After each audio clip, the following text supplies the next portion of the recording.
Oh, oh, you just caught me having a cup of coffee. Hello, and welcome to the Quantum Quiz, everybody. Yes, this is my chance to talk to those people and get a bit to know them a bit more than that friendly handshake that we get to have at the conventions, seeing that we attend. You know, all these people that you bump into, and you don't really know much about them, but you spend like 5 or 10 minutes talking to them at their stand and babbling about components and but you don't know the person that you're talking to. So that's why I'm doing the Quantum Quiz. So welcome to the Quantum Quiz. What is the Quantum Quiz? Well, basically, he said, pulling up his script and making it look very professional. I like interviews as much as the next person, but they always are a bit more interesting when they're a little bit crazy. Hence, this is the Quantum Quiz, where I had the idea of taking the idea from Quantum Leap and putting our guest into the shoes of Sam Beckett.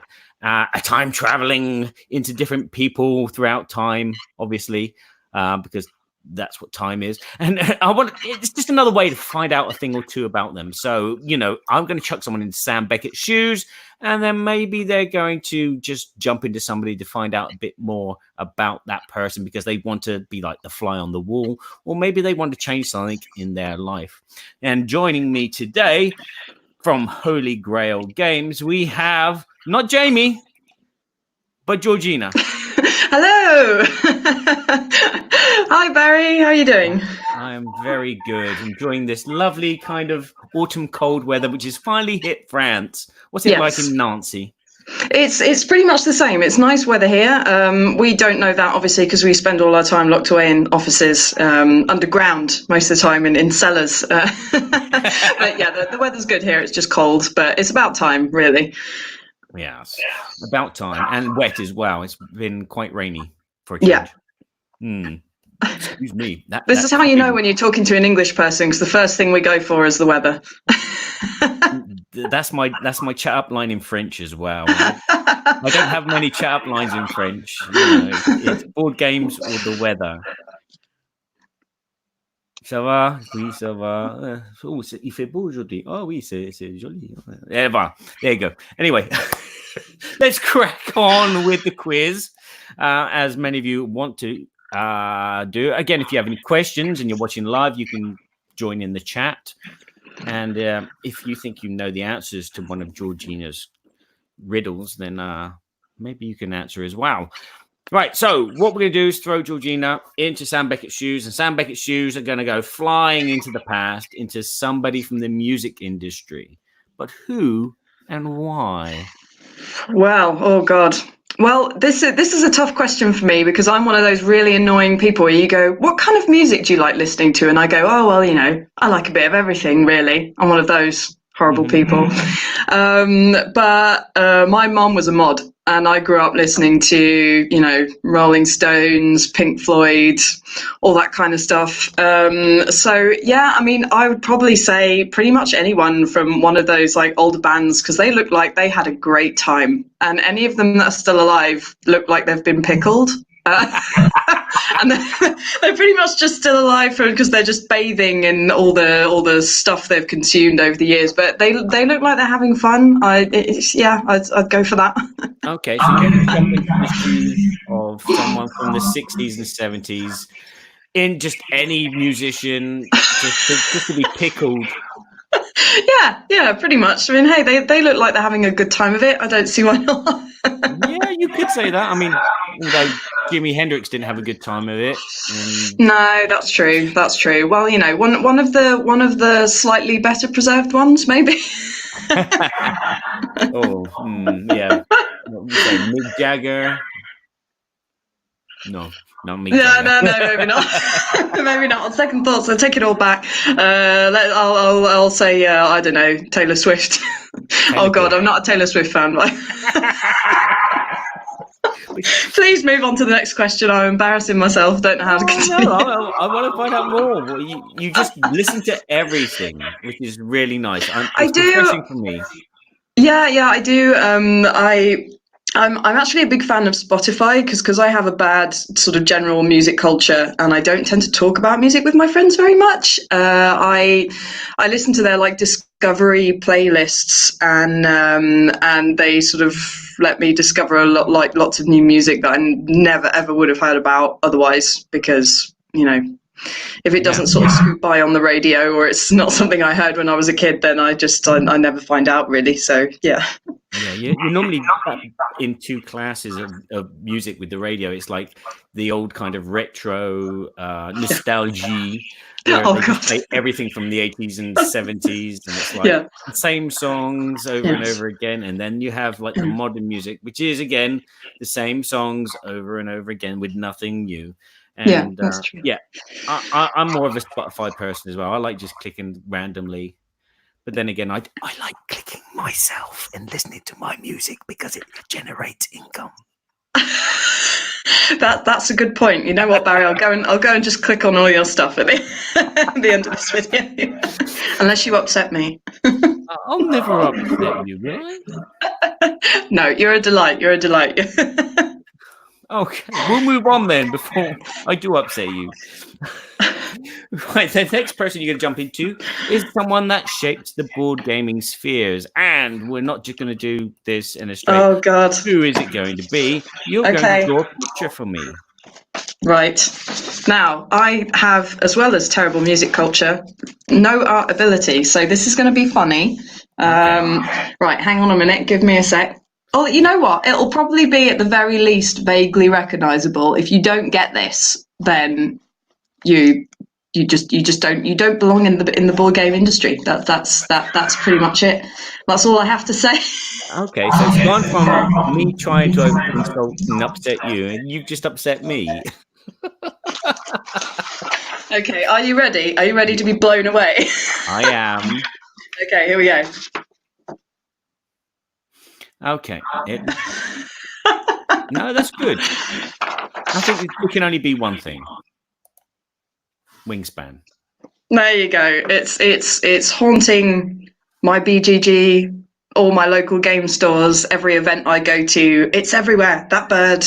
I could draw it in my sleep now. I could draw it badly in my sleep. Okay, so you want to jump into what, Jamie Stegmaier's shoes, or? Well, he is a really iconic figure in the board game industry, and Wingspan is a lovely game, and even though I whinge about seeing it everywhere, I came across people playing it numerous times when I was at Essen this year, and everybody just always seems to be having a good time. I think it has a nice table presence, and obviously Jamie's made lots of amazing games over the years that are just, again, iconic in the industry. And also my brother's called Jamie, so maybe there's something in there with that as well. It's probably, That doesn't sound good. It's not a romantic thing or anything. Okay, again, because the other thing is I was just looking up the designer, who's Elizabeth Hardgrave, and I thought maybe it might have been the designer you would like to have as well. Also, obviously it's great to see female game designers for a change, because there are lots of them out there, but they don't tend to rise to fame as often, possibly just because there aren't quite as many, but it's happening now, which is great to see. I know that a few years ago there just weren't very many, certainly not well-known female board game designers. So it's nice to see one of the girls get a big hit. That's lovely to see. Yeah, definitely. And again, with board game designers, there's only about 10 really well-known ones, and all the rest are like unknown under your bedsheet. So you can't tell if there is like an imbalance between female designers and male designers, although a lot of people would say quite easily, hello, Philip. Yes, there's probably more male designers than there are female designers. But as you say, it's a nice refreshing change to have this. Again, I was shocked when I found out Quirkle was designed by a lovely American lady who. Oh, really? Yeah. I didn't know that. No. I can't think of her name. I have to apologise. I am terrible with names. I'm dreadful as well. Who am I talking to again? Is it Boris? It was Boris. You can tell by the hair. No, you don't. You don't look like you brushed it with a balloon this morning. So we're not thinking about the same Boris. Okay, we're gonna move right on to what are you going to talk about? What are you here to advertise? Obviously, it's something to do with a boat. No, not Titanic, sorry. But the game Titan, which has come back to Kickstarter. It has. So it's time for the shameless plug. Sorry, everyone. We have Titan running on Kickstarter at the moment. It is a expert Euro game with a pretty unique 3D board. So you've come across this a couple of times yourself at Essen and elsewhere now, Barry. So it's the kind of game that we like to think was just designed to be on Kickstarter, really. And we definitely couldn't have done it any other way because the board is a pretty crazy concept. But we originally launched the campaign back in September and then rebooted after getting a little bit of feedback from fans. Just a month later, we started the campaign again, and it's going really well. We're super happy that so many people have got behind us. We're gently making our way up to 1,000 backers. Very happy. Yeah. What are the changes then from the first Kickstarter and the second Kickstarter? The major difference between the two is the base game has not changed at all. It's still that you see on the screen now. That is a 3D render, but there are lots of photos of the real thing on the Kickstarter page. Mm-hmm. But basically what we have changed is that in the original base pledge, we had solo mode and 5th player, which we just included as part of the core game. And basically it was just making the price of it a little bit too high for people. So we had a lot of feedback from people saying, well, I don't play solo or I don't want 5th player. So we just decided to reboot. We removed those two from the base game and then put them back in as like add-ons. And so the base game has now gone from 110 euros down to 82, which is, for the kind of size and spec of this game is pretty is pretty reasonable, I think. So that's pretty much all we changed, and we also just attempted to do a better job of explaining what the game is about. Obviously, it is a complex, heavy Euro, so we had a few people sort of saying that they weren't quite getting the sort of basic concept of it. So we overhauled everything. The page is really pretty now, hopefully. And so we're sort of into our second week now. So we have sort of 12 days, like a week and a half to go. And we're looking forward to getting into the final week. We've already announced one expansion, which is It Came From Below. So that's what you can see on the cover of the page. We had a bit of fun with this one and went with like a quirky sort of retro horror movie, sort of sci-fi horror style. It Came From Below basically just adds an alien to the game, which just moves around and is going to create havoc. It's kind of like a worker placement mechanic that all the players can control. So we had a bit of fun with that one. And then we have one more expansion to announce next week, which we'll probably do either Monday night or Tuesday. And then that's it. So on for the all-in pledge level that we're going to be doing. And just full steam ahead to the end of the campaign.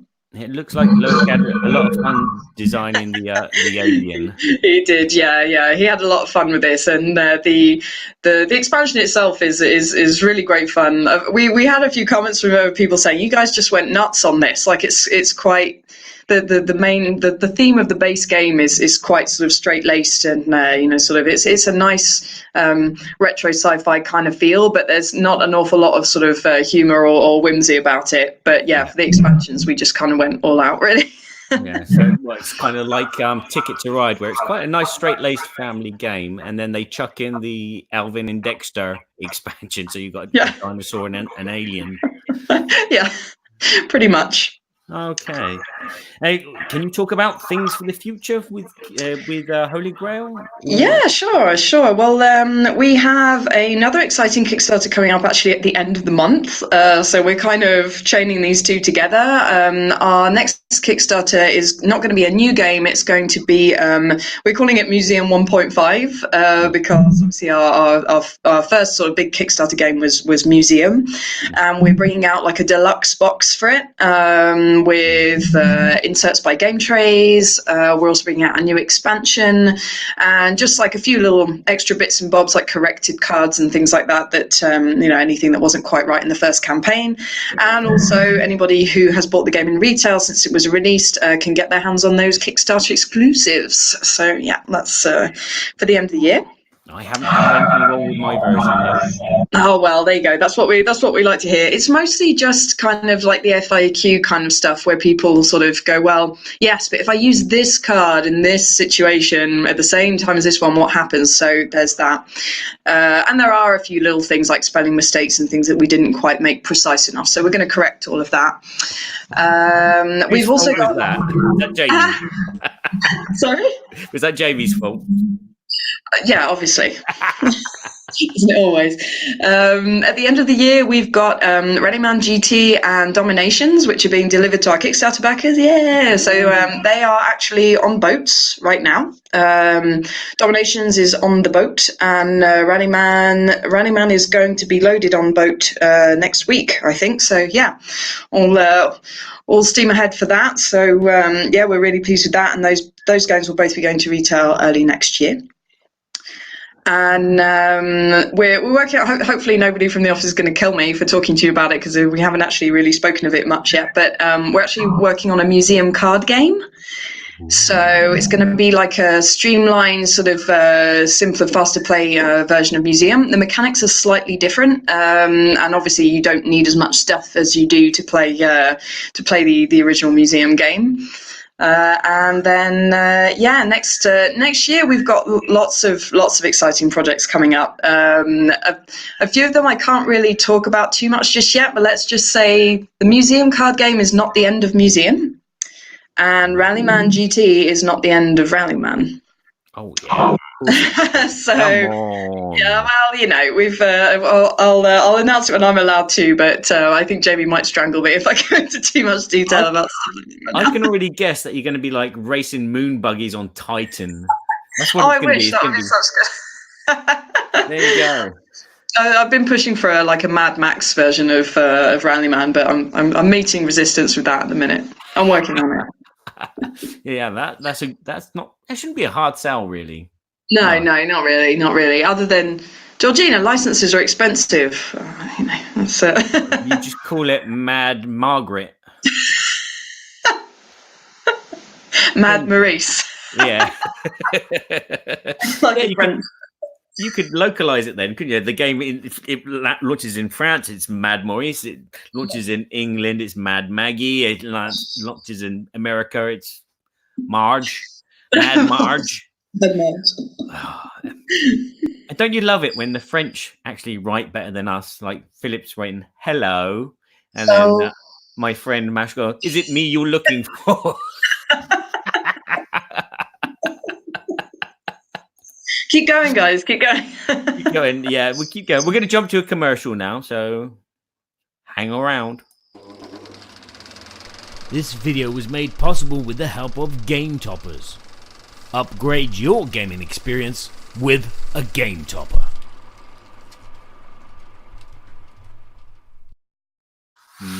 Game Topper. I have to do that. Well, there you go. You've earned your fee, Barry. Okay, we're going to carry on with the quiz. This is a kind of a double entendre question. Entendre. Georgina is now going to jump into maybe definitely someone from the TV or movie realms. And this time, the person she's going to jump into is going to be someone that she admires and wants to enjoy a part of their life, or maybe just absorb a part of their life. But also, they participated in a film or a program that she would like to see transformed into a board game. Who would it be? Let's find out. She's going to give me 5 one-worded clues, which will lead me to this actor, director, screenwriter, whatever. And if you're in the chat, see if you can guess. Okay, here we go. So I've I've gone with puppets. Puppets. Okay, Yeah. so I'm thinking already Jim Henson. I've gone with crystal. I've probably made this too obvious. Yeah, that's Dark Crystal. So Jim Henson again, or maybe you're talking about Frank Oz. I don't think you'd want to be Frank Oz. I'm trying to remember your age. You're probably about 10 years younger than me, so I'm just trying to think of another famous puppeteer. Maybe you're talking about an actor who did the voice in Dark Crystal. Mm-hmm. Could be. Next clue then. Okay, well, to be perfectly frank, you got it. It is the Dark Crystal. I actually forgot that it was supposed to be a person and not just a spirit. So there you go. The one I'm actually thinking of, however, is the Dark Crystal remake that came out on Netflix a little while ago. I actually watched that recently and just binged it shamelessly over the course of my Essen recovery weekend. And yeah, I just I thought it was really awesome. I hadn't actually seen the original movie. I know. I need to watch it. But at least, look, I've seen the prequel, so you know, I can kind of. I thought it was great. I was very kind of doubtful as to how good they could make it with puppets, considering that we're used to really high level CGI animations, all that kind of stuff. And I just thought that, Jim Henson did an amazing job. I was actually watching with a French friend, so I had the dubs in French, which were great. But when I found out like all the really sort of high-end actors that took part in the remake, I was like, damn, I have to rewatch it in English now, so I want to hear the voices.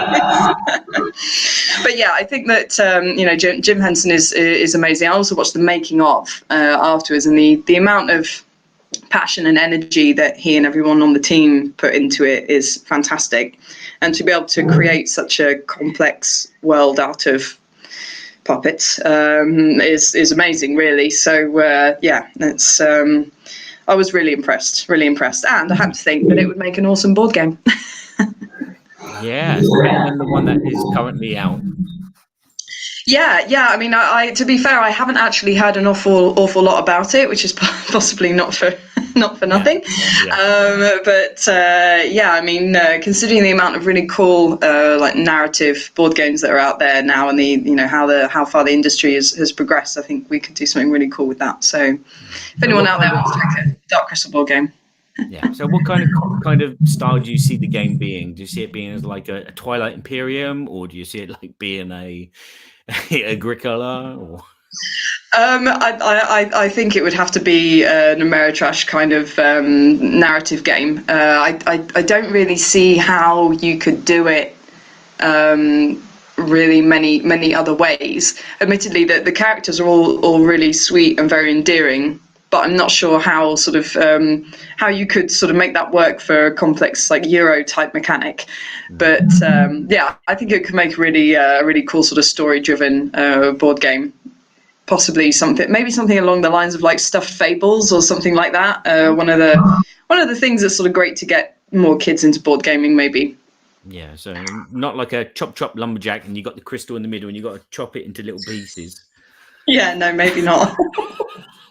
Who can drain their gelfling the fastest in the most horrifying manner?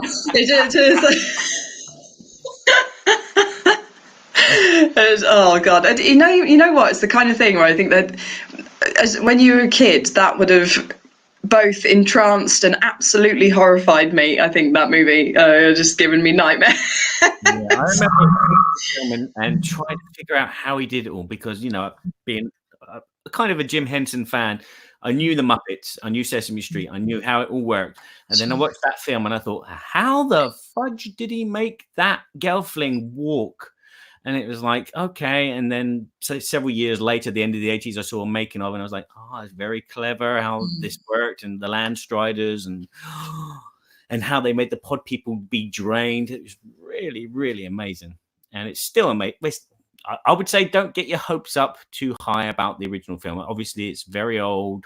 It's dated a bit. And obviously, comparison with the TV show, there's going to be some differences. But for me, it was like a 2001 Muppet movie. Yeah. 2001, a Muppet Odyssey. Yeah. Muppet Odyssey. Okay. Yeah. Okay. Let's move on to the last question. Okay. You're going to jump into whoever you want. It doesn't have to be music. She says, thank you. Yeah. I mean, thank you, and thank you from everyone at home as well, so they don't have to listen to me try and blag my way through a music question again. And again, why do you want to jump in that person? Do you want to be the fly on the wall and just be there at a particular moment to see something happen, or do you want to go and change their life and elevate it by doing one thing, or deteriorate it by doing another? Yeah. I mean, it's this one was a tough one for me. I think really I just sort of have to go on the thing I'm most into at the moment, and I think that the sort of the people that I currently think about a lot actually are the team of Critical Role. So I don't know if you know who Critical Role are. It's true they are a little bit niche, but they're getting a little bit more out there. So Critical Role do a sort of live stream and podcast of role-playing games, and they've been going for quite a long time now. Recently they did a Kickstarter to get like an animated series made of one of their first a prequel of their first D&D campaign. And I really admire all of them. I especially admire Matt Mercer because he is an absolutely amazing DM. He does some absolutely fantastic games with the guys. Sometimes I do not know how he manages to just pull stuff out of the hat at the last minute. They really throw some curveballs at him sometimes during the games. His voice acting is absolutely incredible. They're all great. But I think the reason that I admire them is just because they've done a really great job of sort of building awareness of role playing and making nerdy stuff a little bit more cool. I mean, don't get me wrong, it's not it's not rock star stuff, but they're all charismatic, very just kind, relatable people, and it's really nice to see. They do a lot of great work for charity as well. And I just kind of like their general philosophy. I think a lot of the issues and stuff that they bring up during their role-playing games, they tend to, during their games of D&D, they handle issues that aren't always easy, and they don't tend to go down the sort of old-fashioned tropes with it. They've made it a little bit more modern and more inclusive, which is always a nice thing to see. Yeah. Yeah, I've watched a couple of them, and you can see like the modernness that they've injected into what I would consider a very classical kind of, talk like a hobbit kind of game, whereas they don't talk like hobbits because hobbits don't swear. No. But I definitely admire Matt Mercer. I've watched a couple of his videos. He's done some. He was on a show with Stephen Colbert, as an American talk show. And Stephen Colbert is an ancient role player, and for him to not play role play for like 30 years and then all of a sudden play it with Matt Mercer, you could see the joy of the childhood joy beam on his face, and it was like just because of one person telling them this story and getting them to interact in this story, it's it's amazing. And I'm going to be doing some D&D tonight. So with this, cool, nice. Team. So Sirenscape do a lot for Critical Role in Dungeons and Dragons. So my foot's in the door there as well. Oh yeah, very nice, very nice. Well, hey, if you need a one-off character to drop in,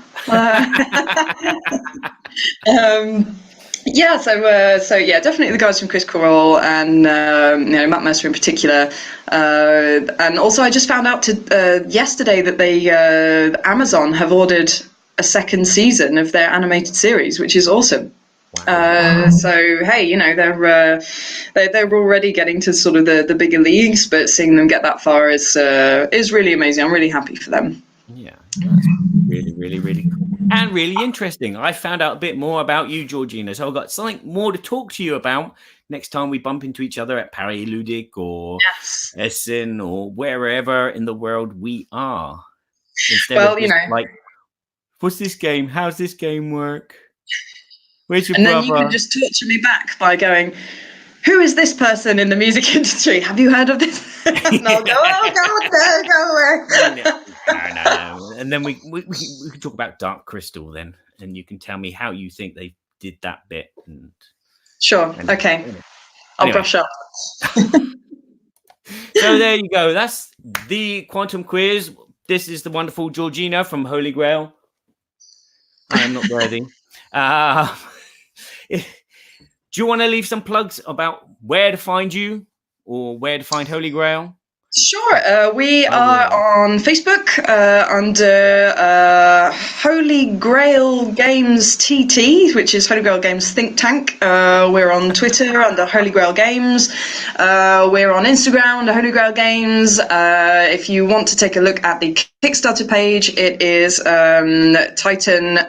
Titan-0, because obviously this is the second Titan project that we did after rebooting the first one.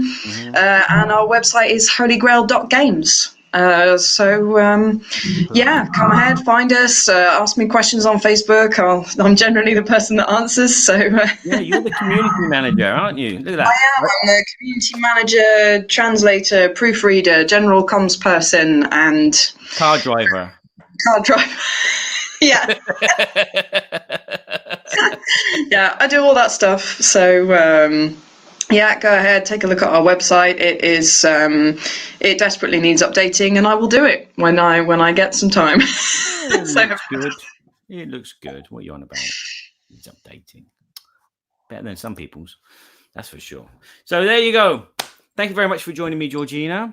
Pleasure. Thank you for having me. And I'll catch you around soon. And I wish you the best with the Titan. It's a lot of hard work. It is. Yeah. Well, we're looking forward to next week for the new expansion.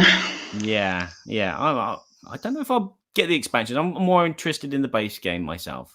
Again, I still haven't played it after bumping into Matthew several times at several events and saying, "Oh, come and play it." Oh, I've just started teaching this game to someone else. I was like, "Okay, I'll come back." Yeah. Well, Mathieu Potvin, obviously the author of the game, is generally haunts a lot of gaming events. He's put so much effort into playtesting this, and it really is an awesome game. We're super happy that he's entrusted it to us, and yeah, looking forward to seeing how the campaign finale goes.